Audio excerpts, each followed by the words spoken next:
حضرت عمر گزر رہے، فجر کی نماز کے بعد 2 گلیاں رہ گئی ہیں، آج پورا نہیں ہو سکا آپ کا دورہ جو رات کو نقاب پہن کے 2 گلیاں رہ گئی تو نقاب اوڑھ کے ہی فجر کے بعد نکل گئے۔ ایک چھپر ہے چھوٹا سا، ایک کٹیا ہے جھونپڑی، بوڑھی اماں بیٹھی ہے، عمر فاروق گزرنے لگے، بوڑھی کو پریشان دیکھا، اماں جی اجازت ہو تو اندر آ جاؤں؟ بوڑھی کہنے لگی چل دوڑ جا اپنا کام کر، کیوں اجازت دوں؟ تیری مہربانی اماں آنے دو۔ کیا دوڑ جا؟ تیری مہربانی اماں گزارش ہے، چلو آ جاؤ۔ حضرت عمر فاروق فرمایا کرتے تھے میں نے اس عورت سے آئین سیکھا ہے، آئین، میں نے اس سے قانون سیکھا ہے، اس بری عورت سے۔ اندر آ گئے عمر فاروق، اماں کیا پریشانی ہے، کیا ہے؟ اماں کہنے لگی خامد انتقال کر گیا، اولاد اللہ نے دی کوئی نہیں، میں غریب ہوں، 3 دن سے روٹی نہیں کھائی، 25 دینار کا قرضہ چڑھ گیا ہے، مجھے عمر فاروق سے بڑی شکایت ہے، اس نے میرا حال ہی نہیں پوچھا۔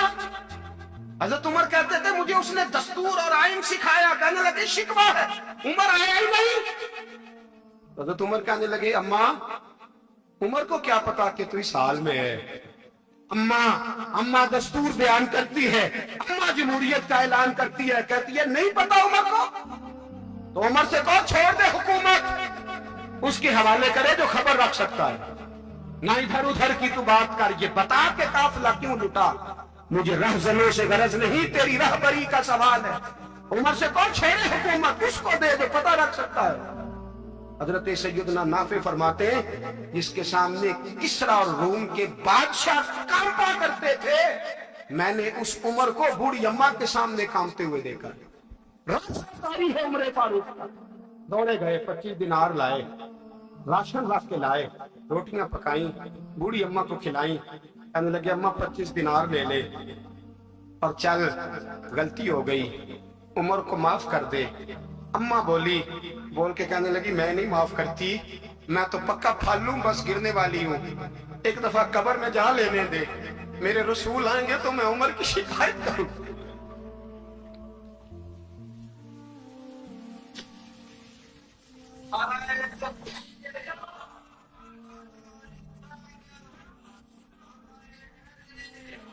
فرمایا